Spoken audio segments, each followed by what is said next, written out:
예, 찬양대가 제일 좋아하는 것 같네요. 예, 날씨 변동은 있지만 봄은 오고 있습니다. 여러분의 심령 가운데 오늘도 주의 주시는 성령의 은혜의 담비가 충만하시기를 주의 이름으로 축원합니다. 아멘. 우리나라 사람들이 가지고 있는 잠재적인 열등의식이 있다면은 좀 작다는 것, 이게 조금 열등의식이 우리 안에 잠재되어 있는 것 같습니다. 땅도 우리가 작고 사람도 크지를 않습니다. 한국에서는 작은 키가 아닌 분이 미국에 가서 살고 계시는데, 이분에게 야, 너는 키가 커서 미국 사람들하고 같이 살아도 별 불편함이 없지? 이렇게 얘기를 했더니만, 한국 사람 도토리 키재기지라고 얘기하는 거예요. 그러니까 한국에서는 컸지만 외국에 나가보니까 또 큰 키도 아니고, 역시 또 한국 사람이라는 또 이런 생각을 가지게 된 것 같습니다. 이처럼 작다라는 것이 은연중에 우리 안에 열등의식으로 또 자리 잡고 있는 부분이 있는 것 같습니다. 우리는 이렇게 노래합니다. 삼천리반도 금수강산. 금수강산을 자랑하는 말이지만, 생각해 보면은 자기 나라 땅을 이렇게 몇 킬로, 몇 리를 계산해서 노래 부르는 나라는 우리나라 외에 별로 없을 것 같습니다. 그만큼 땅덩어리가 크지 않다는 얘기지. 이런 열등의식이 있어서 우리나라 사람들은 대자를 사용하기를 굉장히 좋아하는 것 같습니다. 한강에 있는 다리는 무조건 대교입니다. 한강대교, 성수대교, 잠실대교, 다 대교입니다. 미국 샌프란시스코에 가면은 세계 가장 아름다운 다리라고 자랑하는 아주 큰 금문교가 있는데, 금문대교라고 부르지 않습니다. 그냥 금문교입니다. 미국이라는 나라가 그렇게 큰데 아무데나 막 그냥 대자르고 그렇게 붙이지는 않는 것 같습니다. 우리나라 이름이 대한민국입니다. 거기다가 대자를 우리는 그냥 강조합니다. 대한민국. 그럽니다. 작은 나라 국민이 어떤 오기가 좀 발동하는 그런 모습으로 느껴질 때도 있습니다. 이런 열등의식을 극복하지 못하면 교회 생활에도 나타날 수가 있습니다. 교회의 직분은 섬김의 직분입니다. 이것을 감토로 생각하는 사람은 목에 힘이 들어갑니다. 세상에서 열등의식을 극복하지 못한 사람의 태도입니다. 부족한 사람을 불러서 하나님은 구원해 주셨습니다. 믿음으로 우리가 구원받았다 하면은 이제는 우리의 정체성을 바르게 하고, 혹이라도 우리 안에 내재하고 있다는 이런 열등의식들을 극복해내야 합니다. 이스라엘이 우리 대한민국과 좀 비슷한 점이 많다, 그런 얘기 합니다. 땅덩어리도 크지 않다는 것은 비슷하겠지만, 이스라엘은 오히려 우리나라보다 더 작은 나라입니다. 이렇게 작은 땅덩어리를 가지고 있지만 유대인들이 세계 두뇌와 경제를 지배하고 있고 누구에게도 지지 않은 자부심을 가지고 살아가고 있습니다. 하나님께서 이스라엘 백성들을 자기 백성으로 부르실 때에 영적인 장자로 불렀습니다. 우리나라 사람들 옛날에는 아들, 딸 구별을 많이 했고, 또 장자라면요, 부모가 더 기대를 하고 있기에 또 장자라는 책임을 느끼면서 그렇게 자랄 때가 많습니다. 하나님이 우리를 하나님의 자녀로 부르시는데 특별히 영적인 장자로 불렀다, 오늘 그렇게 성경은 말씀합니다. 선민 이스라엘 백성들은 430년 동안 애굽의 노예 생활을 했습니다. 애굽 왕 바로에게 이스라엘은 한갓 노예 민족에 불과했습니다. 하나님께서는 이스라엘 백성들을 노예에서 해방시키시기 원하셔서 모세를 지도자로 세우셨습니다. 모세를 부르셔서 바로 왕에게 가라고 그렇게 말씀하십니다. 놀랍게도 하나님께서는 오늘 출애굽기 4장 22절과 23절에 이렇게 말씀합니다. 같이 한번 봅시다. 시작. 너는 바로에게 이르기를 여호와의 말씀에 이스라엘은 내 아들 내 장자라. 내가 내게 이르기를 내 아들을 보내주어 나를 섬기게 하라 하여도 네가 보내주기를 거절하니 내가 내 아들 내 장자를 죽이려라 하셨다 하라 하시니라. 아멘. 하나님은 이스라엘을 하나님의 백성으로 부르시면서 분명하게 내 아들 내 장자라고 그렇게 말씀하고 계십니다. 예수 그리스도 십자가의 보혈로 구원받은 저와 여러분들, 영적으로는 아브라함의 후손이고 저와 여러분들도 영적인 장자로 부르셨음을 믿으시기를 바랍니다. 영적 장자. 믿는다는 것을 우리는 시시하게 생각을 하면 안 돼요. 하나님의 약속을 유보로 받은 이런 놀라운 특권을 우리는 가지고 살아가는데, 요한복음 1장 12절에 영접하는 자 곧 그 이름을 믿는 자들에게는 하나님의 자녀가 되는 권세를 주셨다고 그랬어요. 하나님의 자녀가 된 것도 대단한 권세고 대단한 특권인데, 우리를 장자로 부르셨다면 장자가 누리는 복은 과연 무엇이며 장자로 살아가는 삶의 모습은 과연 어떠한가 하는 것을 오늘 살펴보려고 하는 겁니다. 그래서 첫 번째, 장자의 복은 어떤 복인가? 성경에 하나님께서는 장자에게는 부모 유산의 갑절을 주게 하셨습니다. 신명기 21장 15절부터 17절까지 말씀에는 이런 말씀이 있습니다. 어떤 사람이 두 아내를 두었는데, 옛날 사회에 또 그런 경우가 있었죠. 두 아내를 두었다. 하나는 사랑을 받고 하나는 미움을 받는다. 그런데 사랑을 받는 자와 미움을 받는 자가 둘 다 아들을 낳았다. 둘 다 아들을 낳았는데 그 미움을 받는 자의 아들이 장자이면 자기의 소유를 그의 아들들에게 기업으로 나누는 날에 그 사랑을 받는 자의 아들을 장자로 삼아 참장자 곧 미움을 받는 자의 아들보다 앞세우지 마라. 자기가 덜 사랑하는 아내라 하더라도 그 먼저 이 아들 낳았으면 그 장자, 자기가 좀 더 사랑하는 아내와 바꾸면 안 된다. 장자, 반드시 그 미움을 받는 자의 아들을 장자로 인정하여 자기의 소유에서 그에게는 두 몫을 줄 것이니 그는 자기의 기력이 시작이라 장자의 권리가 그에게 있습니다. 이 장자가 누리는 복을 이야기를 하는 거예요. 분명해요. 부모가 또한 세상을 떠나기 전에 축복을 빌 때에 장자에게 특별하게 복을 빕니다. 창세기 27장에 아브라함의 아들 이삭에게 쌍둥이 아들이 있었습니다. 형은 에서고 동생은 야곱입니다. 에서는 털이 북실하고 남자같이 생겼고 야곱은 매끈매끈하고 남성적이지 않았습니다.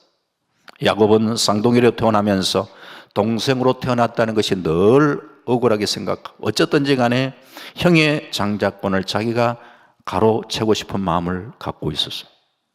어느 날 아버지 이삭이 자기가 죽기 전에 좋아하는 별미를 먹고 형 에서에게 장자의 축복을 빌어주려고 했는데 이것을 부인 리브가가 듣게 됩니다. 리브가는 늘 야곱이 장자의 축복을 받아야 된다고 생각했습니다. 왜 그러냐? 리브가가 결혼을 해서 오랫동안 아기를 가지지 못하고 있다가 쌍둥이를 임신하게 되었는데 이 쌍둥이가 배에서부터 노는 게 달랐습니다. 그냥 노는 게 아니라 임신하신 분들은 아시겠습니다. 저는 모르겠습니다만 어떤 배에서 그냥 노는 게 아니고 싸움하는 거예요. 싸움. 이상하다. 왜 이 쌍둥이가 막 싸움하는 느낌이 그렇게 온 거예요. 그러니까 걱정이 되어서 하나님께 기도를 한 거죠.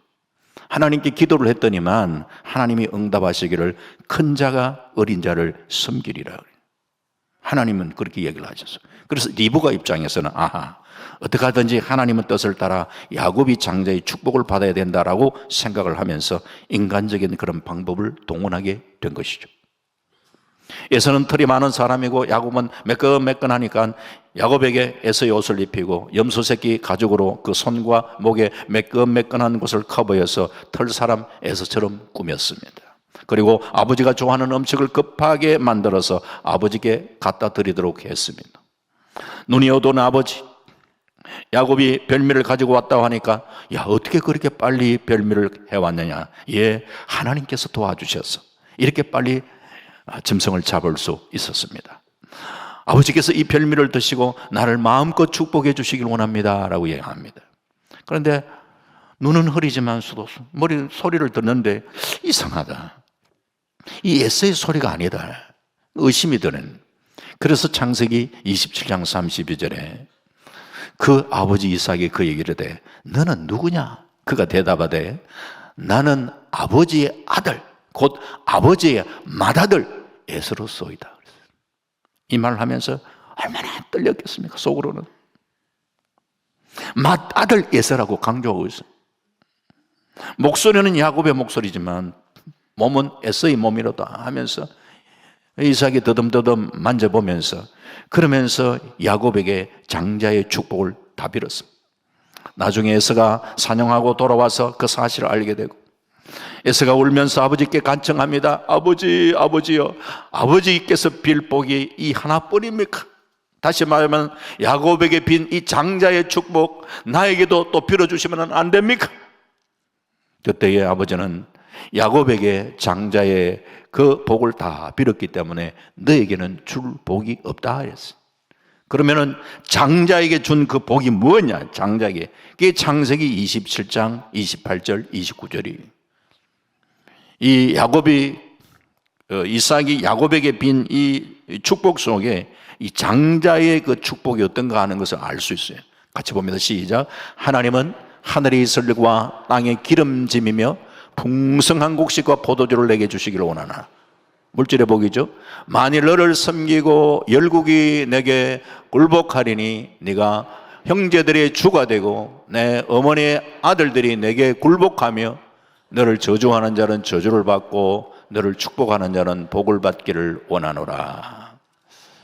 여기에 다스림의 권한, 그리고 그 뒤에 제사장적 권한. 그래서 장자의 특권을 생각해 보면은 물질은 갑주를 받는다 그랬어요. 물질의 축복, 다스림, 왕권, 킹십이라 다스림의 축복, 권한, 그리고 제사장적 축복을 하나님은 이 장자의 복 속에 그게 포함된 야곱의 12자녀 중에서 그런데 이 장자의 그 축복은 그 세 가지를 생각해 본다면 나누어집니다.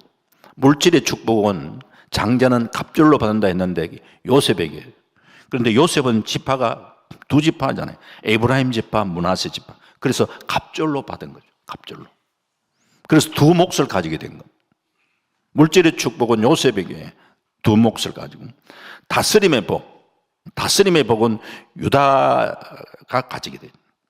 유다 지파를 통해서 다윗과 같은 지도자가 나고 유다 지파를 통해서 장차 예수 그리스도가 나시게 되는 거죠. 그리고 레위는 제사장권을 가지게 되는 거예요.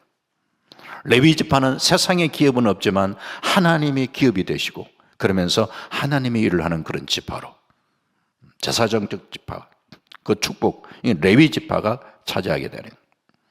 이렇게 장자의 축복을 말씀드렸는데, 오늘 우리 신약시대를 살아가는 우리들의 그 정체성 속에 베드로전서 2장 9절 말씀 잘 아시는 말씀인데 우리의 정체성을 다시 한 번 더 확인시켜 줍니다.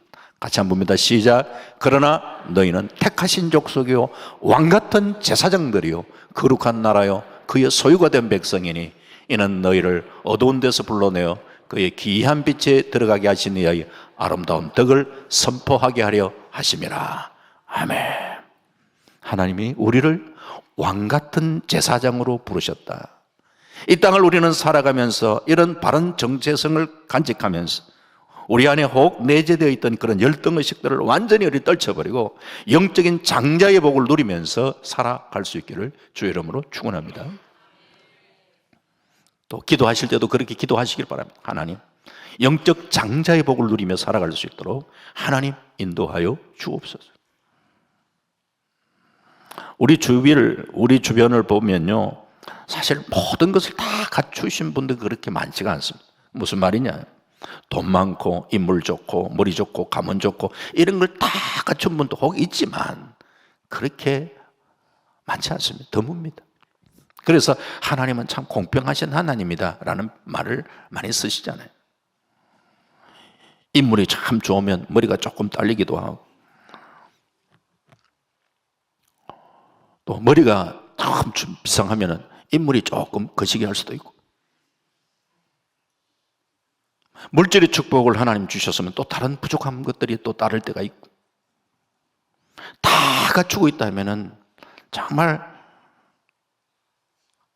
우리 안에 참 잠재되어 있는 그런 우리 인간의 본성 때문에 교만할 가능성이 높습니다.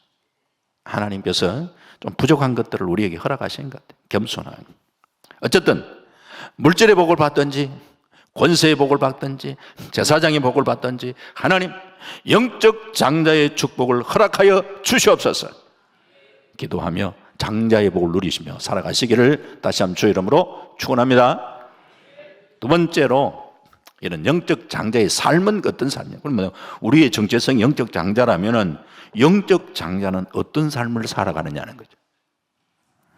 하나님은 우리를 영적 장자로 부르셨고, 그렇다면 하나님의 은혜에 감사하고, 그리고 하나님을 우리는 기쁘심이 되도록 그렇게 삶을 살아야 되는데, 오늘 읽었던 23절 하나님께서 모세에게 네가 바로에게 가서 말하라 말씀하시면서 23절 출애굽기 4장 23절을 우리 다시 한번 봅니다. 또 한번 봅니다. 시작. 내가 내게 이르기를 내 아들을 보내주어 나를 섬기게 하라 하여도 네가 보내주기를 거절하니 내가 내 아들 내 장자를 죽이리라 하셨다 하라 하시니라. 하나님은 애굽의 바로 왕에게 재앙을 내리시면서 마지막 10번째는 애굽의 모든 장자를 치셨습니다. 여종의 장자나 아니면 생축에 처음 난 것까지 다 죽이셨는데, 이때에 이스라엘 백성들에게는 양을 잡아서 양의 피를 문설주 임방에 바르고 이스라엘 백성들에게는 죽음의 심판을 유월하게 넘어가게 하셨죠. 양의 피 때문에 살아서. 양의 피는 예수 그리스도의 보혈을 상징합니다. 예수님은 이 땅 가운데 우리를 대신해 죽으신 유월절 어린 양으로 오셨습니다. 예수 그리스도의 보혈의 피가 나의 모든 죄와 허물을 덮어 주셨습니다. 우리는 이 사실을 믿는 자에게 우리는 하나님께서 구원을 약속하고 계시죠. 문설주 임방에 양의 피를 바른 이스라엘 모든 백성들의 장자는 죽음을 면하는 대신에 하나님께서 말씀하십니다. 야, 애굽의 장자를 내가 다 쳤지 않냐? 그런데 내가 너희들 다 지켜주고 보호했지 않냐? 그렇다면 장자는 하나님의 것이야. 그래서 유월절을 경험한 이스라엘 백성들에게 하나님께서는 초태생, 첫 것은 내 거야. 그래서 하나님께 드려 말씀하시는, 그게 출애굽기 13장 2절 말씀이에요. 같이 봅니다. 시작. 이스라엘 자손 중에서 사람이나 짐승을 막론하고 태에서 처음 난 모든 것은 다 거룩히 구별하여 내게 돌리라. 이는 내 것이니라 하시니라. 태에서 처음 난 초태생은 하나님께 돌려라. 하나님께서 우리에게 장자로 그렇게 부르시고 장자의 축복을 주시면서 우리로 하여금 하나님께 최고의 영광을 올려드리는 그런 삶을 살 것을 명하면서 사실은 초태생, 첫 것은 하나님께 드려라 라고 말씀하시는 거예요. 우리도 유월절을 경험한 사람이라고 했습니다. 예수 그리스도로 말미암아 구원받은 하나님의 자녀가 되었습니다. 그러면서 내가 너를 장자로 삼았다. 너는 나의 소유다. 내가 내 사랑하는 아들 독생자 예수 그리스도를 희생시켜 너를 자녀로 삼았으니 너는 이제 나를 위한 삶을 살아야 되지 않겠냐. 하나님을 가장 으뜸으로 모시며 살아야 되지 않겠느냐. 그래서 초태생, 첫 것을 드리는, 즉 가장 귀한 것을 하나님께 드리는 그런 마음을 가지고 하나님을 바르게 섬긴다면 왜 내가 너에게 복을 주시지 않겠느냐라는 말씀이죠.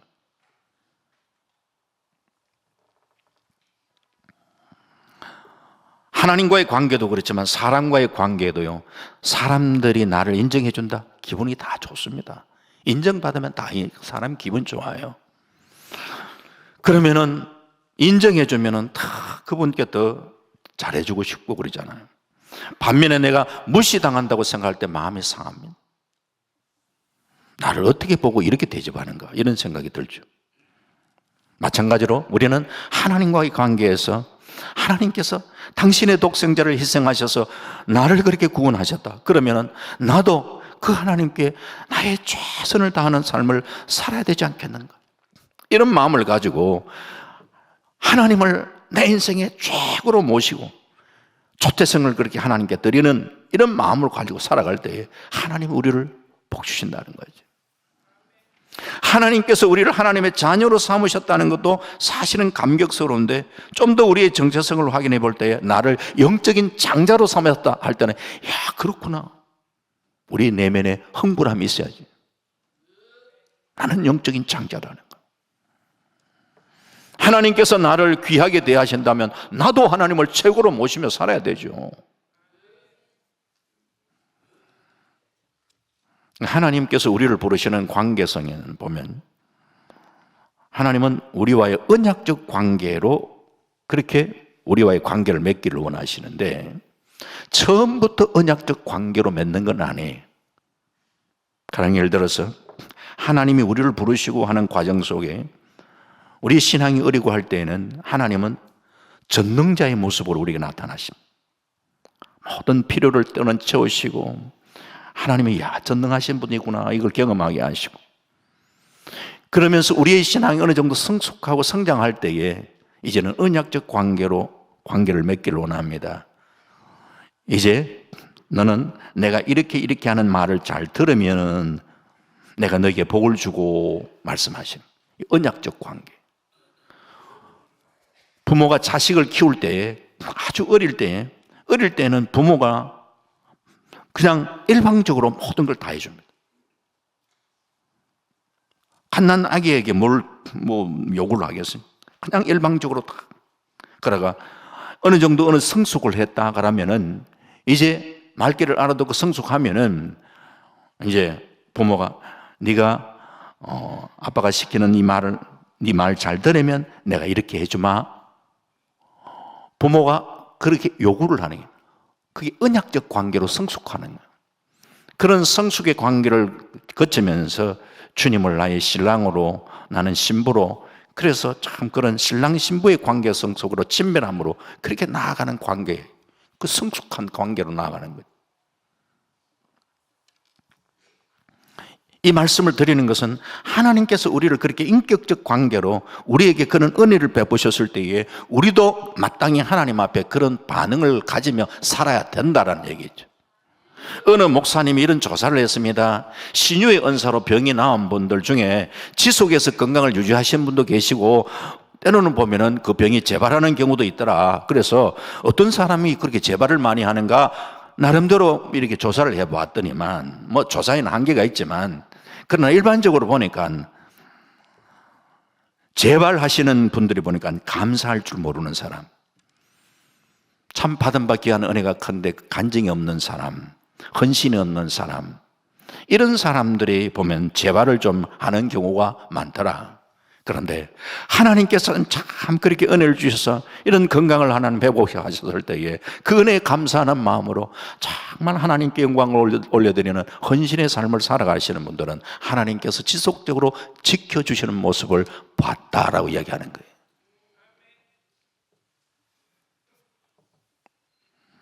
좀 더 구체적으로 우리가 그러면 영적 장자의 삶을 산다, 초태생을 하나님께 드린다, 첫 것을 드린다라는 그런 마음이 우리의 신앙생활에 어떻게 실천되어져 가는가?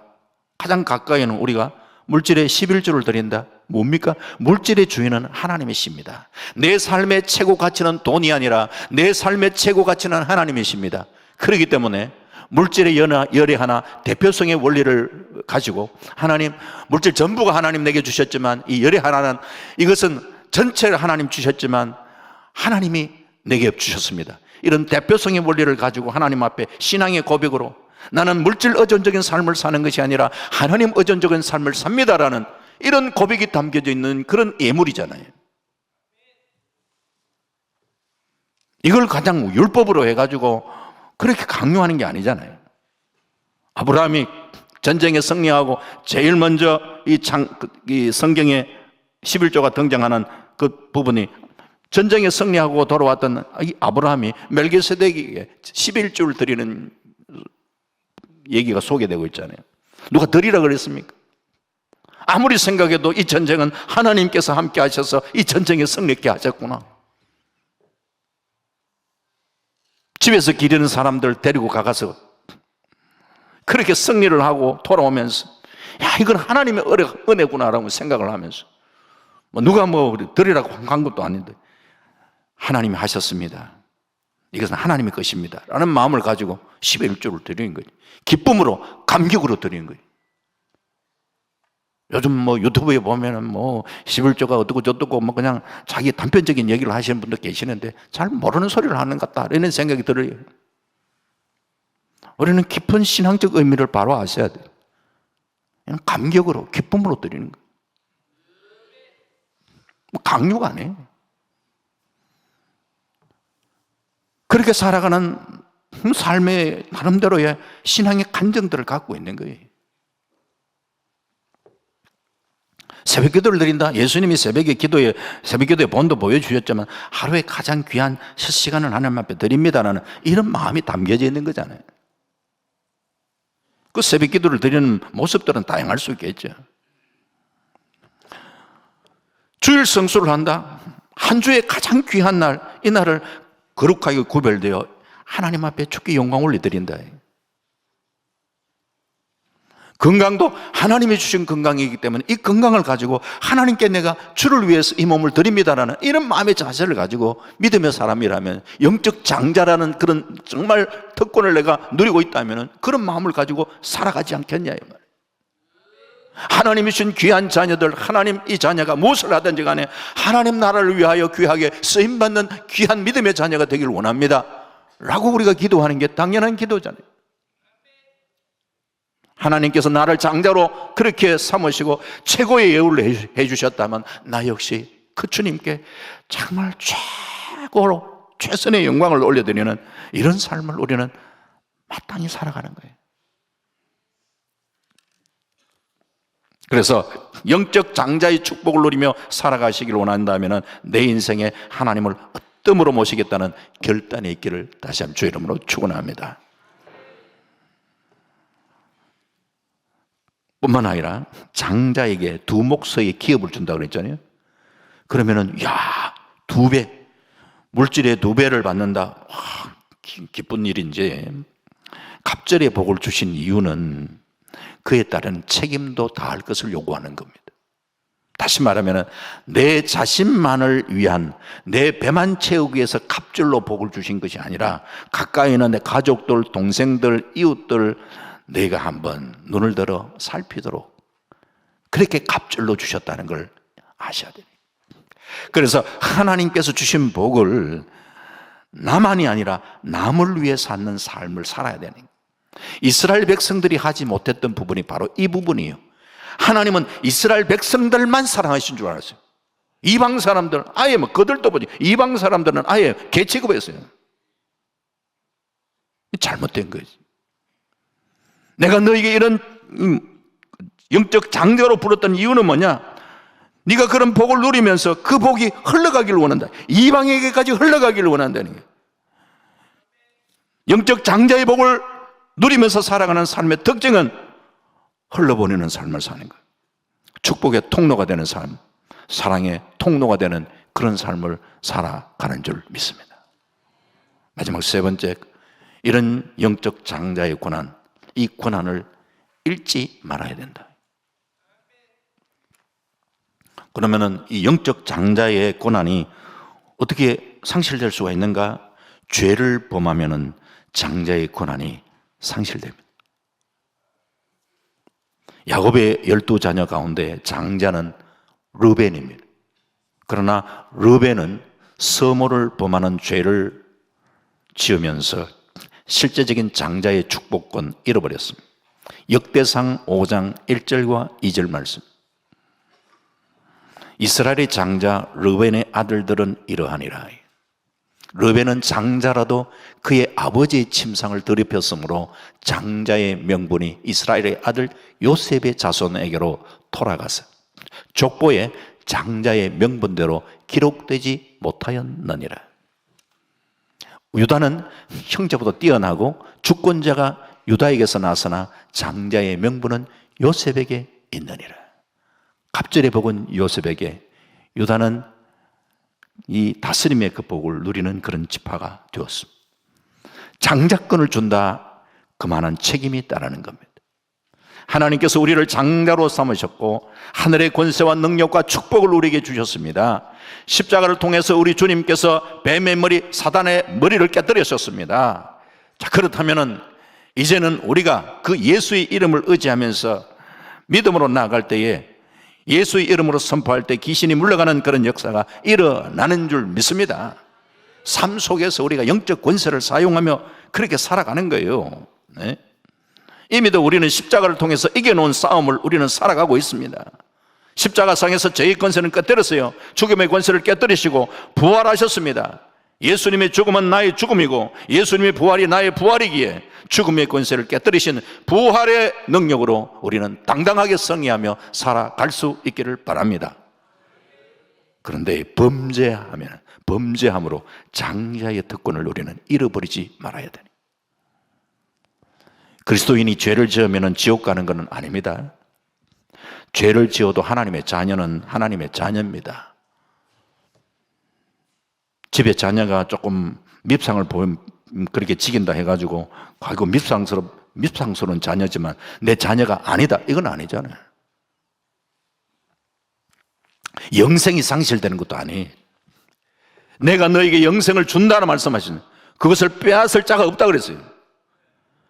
예수 믿으면 성령님 내 안에 내주하십니다. 오순절 성령 강림 사건 이후에 성령은 이 역사가 상당히 제한적이었어요. 그러나 신약 시대에 구원받은 하나님의 백성들에게 성령은 계속 우리 안에 머물러 있습니다. 그런데 범죄하면은 장자의 권리가 박탈된다니까요. 세상에서도 죄를 짓게 되면은 자신이 쌓아놨던 그런 업적, 그런 명성이 하루아침에 무너지잖아요. 하나님이 우리를 영적 장자로 부르시고 장자의 복을 주셨는데 죄 가운데 살아가면은 장자의 특권을 잃어버린다니까요. 에서는 장자의 권한을 업신여겼어요. 파축한 그릇에 장자의 명분 팔아먹어 버렸습니다. 르벤은 야곱의 장자로도 서모를 범하다가 장자권을 박탈당했어요. 하나님은 오늘 우리가 예수를 믿고 구원받고 하나님의 자녀가 된 것으로 그렇게 그냥 만족하는 삶이 아니라 정말 장자의 축복을 누리기를 바라고 계속해서 그 장자의 고난을 우리는 유지하며 살아가기를 주님 원하고 계시는 거예요. 그래서 하나님과의 바른 관계성을 계속 지속해 나가기를 원한다는 거예요. 그래서 예수 믿는 사람이 살아가면서 선한 영향력을 끼치며 살아야 되는 거예요. 너는 뱀과 같이 지혜롭고 비둘같이 순결하고 말씀하십니다. 그 선한 영향력은 큰 소리치면서 하는 삶이 아니라 선한 영향력, 말씀 그대로예요.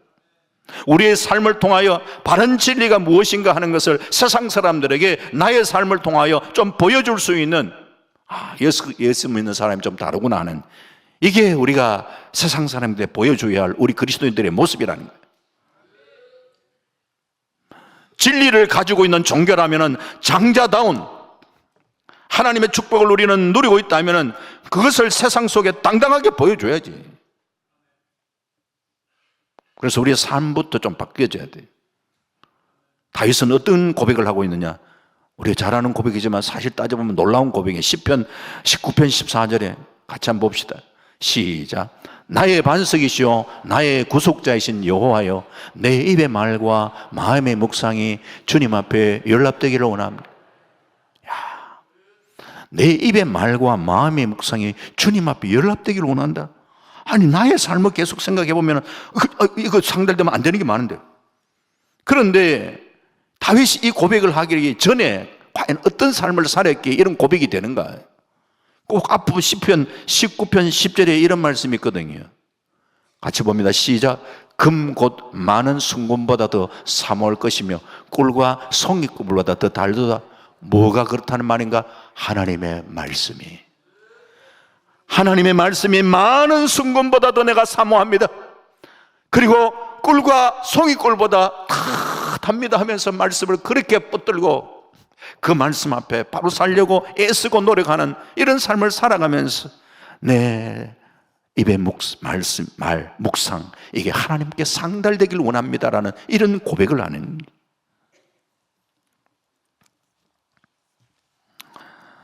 오늘도 우리는 이렇게 살아갈 수 있기를 바랍니다.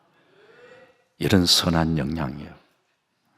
루즈벨트는 소아마비를 앓은 사람입니다. 그러나 그는 미국의 많은 대통령 가운데 가장 위대한 경제 대통령으로, 세계 경제 대공황을 극복한 대통령으로 우리는 기억하고 있습니다. 아무도 그를 장애인으로 기억하지 않습니다. 다만 위대한 대통령으로 기억합니다. 베토벤은 청각장애자입니다. 작곡가 중에 작곡가잖아요. 아무도 베토벤을 청각장애자라고 그렇게 기억되지는 않습니다. 위대한 작곡가로 기억할 뿐입니다. 아브라함 링컨, 아무도 그를 초등학교도 졸업하지 못하는 무학자로 그렇게 기억하는 사람 없습니다. 미국 남북 통일을 이룬, 흑인을 해방시킨 위대한 대통령으로 기억될 뿐이죠. 오늘 우리 그리스도인들의 삶이 우리 사람들에게 좀 선한 이미지를 남길 수 있는 믿음의 당당한 삶을 살아갈 수 있기를 바랍니다. 말씀 맺습니다. 나는 하나님의 장자라는 바른 정체성으로 내 안에 잠재된 이 열등의식이 극복돼야 합니다. 하나님께서 나를 장자로 삼으셨다면 나도 하나님을 최고로 모시면서 살아갈 수 있기를 바랍니다. 하나님의 말씀 앞에서는 아멘 하며 순종하는 삶을 살고 하나님의 기쁘심이 되는 삶을 살아갈 수 있기를 바랍니다. 동부교회 안에 영적 장자의 복을 누리는 사람들이 많이 일어날 수 있기를 바랍니다. 구원받은 하나님의 사람들이 영적인 장자의 복을 누리며 영적인 장자다운 그런 품위를 가지고 세상에 선한 영향력을 미치면서 살아가시는 저와 여러분 다 되시기를 주님의 이름으로 축원합니다. 아멘. 하나님 감사합니다. 우리를 하나님의 자녀로 불러주신 것도 정말 감사한 일인데 오늘 우리의 정체성이 하나님께서 내가 너를 나의 장자로 삼았다고 그렇게 말씀하고 계십니다. 장자가 누리는 축복이 뭔가, 장자의 삶은 어떠한 삶을 살아야 하는가, 이 말씀을 우리 가슴에 잘 새길 수 있도록 하나님 도와주시고 정말 영적인 장자다운 복을 누리고 하나님께 온전히 영광 올려드리는 영적 장자다운 삶을 살아갈 수 있는 우리 모두가 될 수 있도록 인도하여 주옵소서. 감사드리옵고 예수님 이름으로 기도하옵나이다. 아멘.